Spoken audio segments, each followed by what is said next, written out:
Hello प्यारे दोस्तों।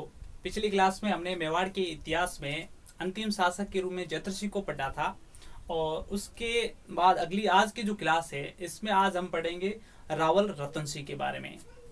रावल जयद्रथ सिंह के ही वंशज थे रावल समर सिंह, और समर सिंह के दो पुत्र थे, एक था रावल रतन सिंह और दूसरे पुत्र का नाम था कुंभकर्ण।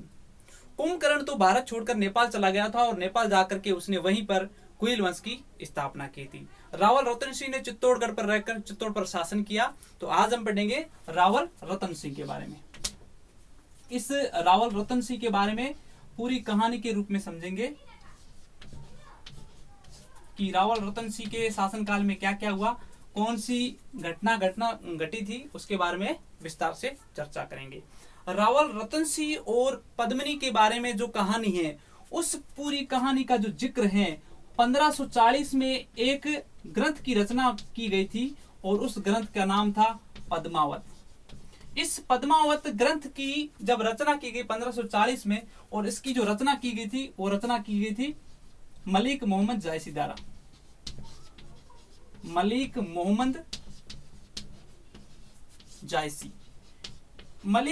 जायसी द्वारा रचित पद्मावत ग्रंथ के अनुसार पद्मिनी का विवाह किया गया था रावल रतन सिंह, और यहाँ पे जो कहानी बनती है वो पूरी कहानी इस पद्मावत ग्रंथ में दे रखी है। तो आज इस कहानी के रूप में इसको समझेंगे कि रानी पद्मिनी है वो श्रीलंका, यानी श्रीलंका का जो प्राचीन काल में नाम था वो था सिंहल द्वीप।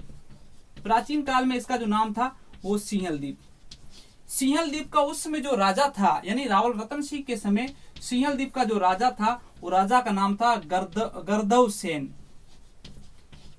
सेन, और यहाँ की जो रानी थी उस रानी का नाम था चंपावती।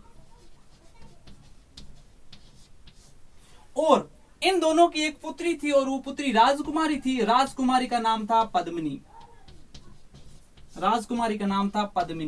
पद्मावती भी कह सकते हैं, पद्मिनी। इस राजकुमारी का एक तोता था, उस तोते का नाम था हीरामन तोता। एक बार क्या हुआ, हीरामन तोता सिंहल द्वीप से उड़ करके चला गया था भारत, और भारत में ही वो राजस्थान के मेवाड़ रियासत में पहुंचा रावल रतन सिंह के पास। रावल रतन सिंह के पास गया और उसे कहा कि यहाँ से बहुत दूर एक द्वीप है और सिंहल द्वीप, और वहां पर एक राजकुमारी है, वो अत्यंत सुंदर है। तो इस रावल रतन सिंह को यकीन नहीं हुआ, तो उसने कहा मैं चल के एक बार देखना चाहूंगा। तो रावल रतन सिंह चला गया था सिंहल द्वीप, और वहां पर ब्राह्मण बन करके वो भिक्षा लेने के लिए वहां अंदर गया, क्योंकि उसे देखना था पद्मिनी को। जैसे ही मालो अंदर गया तो वहां से उसने पद्मिनी को देखा, अत्यंत सुंदर थी, पसंद आ गई, और वहां से शादी करके चला गया वापस मेवाड़ चित्तौड़गढ़ में। और जैसे ही चित्तौड़ में आया तो वहां पर एक ब्राह्मण तांत्रिक था, यानी दरबारी एक ब्राह्मण था, और उसका नाम था राघव चेतन। राघव चेतन क्या एक तांत्रिक था, ब्राह्मण तो था, कुल से तो ब्राह्मण था, लेकिन वो क्या था, तांत्रिक था। वो एक तंत्र कला में निपुण था और वो किसी को भी अपने वश में कर सकता है। जब इसकी सूचना रावल रतन सिंह को पहुंची कि राघव चेतन पद्मिनी को अपने वश में करना चाहता है, तो रावल रतन सिंह ने राघव चेतन को देश निकाल दिया, यानी मेवाड़ से बाहर निकाल दिया। रावल रतन सिंह अर्थात रावल रतन सिंह के समय दिल्ली का जो शासक था वो शासक का नाम था अलाउद्दीन खिलजी। दिल्ली का जो उस समय जो शासक था उसका नाम था अलाउद्दीन खिलजी।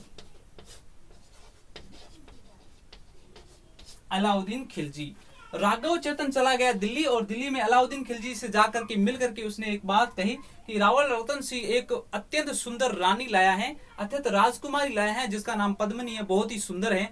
तो इस अलाउद्दीन खिलजी ने भी उसे प्राप्त करना चाहा, इसलिए उसने युद्ध किया। ये तो बताता है पद्मावत ग्रंथ, लेकिन इसके मुख्य फैक्ट ये है कि अलाउद्दीन खिलजी ने जो युद्ध किया था, ये जो युद्ध हुआ है चित्तौड़ का युद्ध, चित्तौड़ पर जो युद्ध हुआ है, चित्तौड़ दुर्ग पर जो युद्ध हुआ है, वो युद्ध हुआ कब था, ये युद्ध की जो डेट बताई जा रही है वो 26, और उसके अलावा एक दूसरी डेट बताई रही है 26 या 28 जनवरी 1303 को अलाउद्दीन खिलजी ने चित्तौड़ पर आक्रमण किया। और आक्रमण करने के 3 कारण बताए जा रहे हैं। पहला कारण ये कि अलाउद्दीन खिलजी महत्वाकांक्षी और साम्राज्यवादी शासक था। वो अपने क्षेत्र को बढ़ाना चाहता था, पूरे भारत पर राज करना चाहता था। दूसरा कारण ये है कि जो ये चित्तौड़ दुर्ग हैं, ये गुजरात और दिल्ली और मालवा और दक्षिणी जो राज्य हैं भारत के, उनके बीच का जो मध्य का रास्ता है उसके पास में पड़ता है, सामरिक दृष्टि से महत्वपूर्ण था।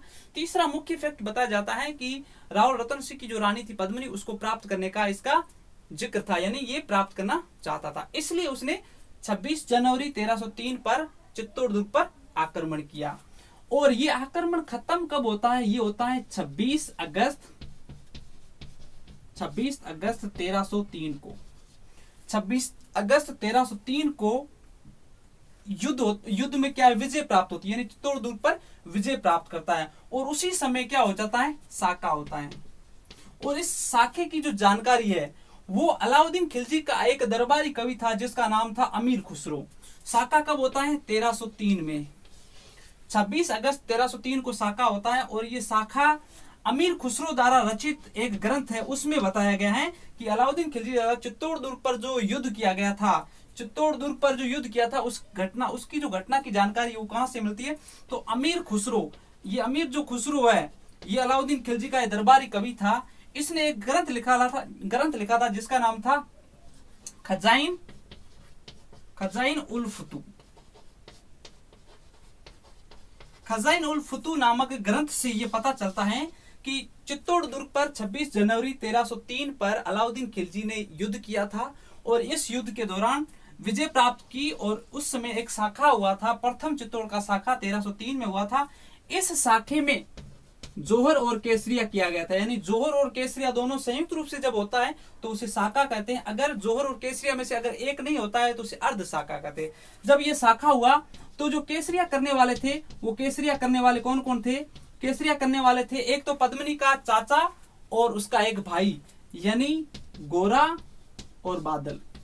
ये दोनों ही पद्मिनी के साथ सिंहल द्वीप से अलाउद्दीन खिलजी अपने रावल रतन सिंह के साथ आए थे और इनको सेनापति बना दिया गया था रावल रतन सिंह ने।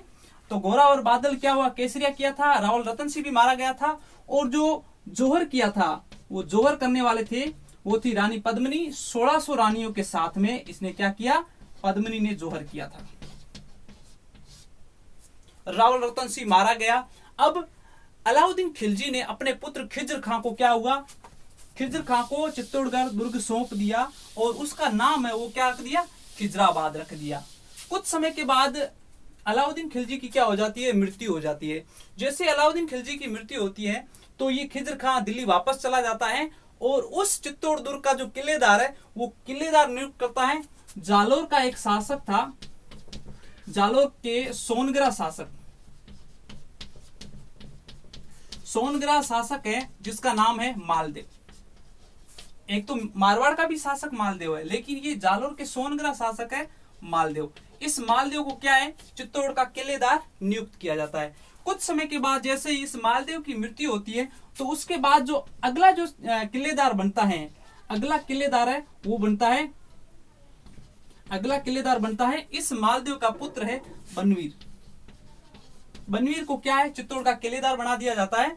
लेकिन उसके बाद कुहिल वंश की एक शाखा थी जिसका नाम था सिसोदिया शाखा। सिसोदिया शाखा का एक शासक था अरिसी। इस अरिसी का पुत्र था जिसका नाम था राणा हमीर।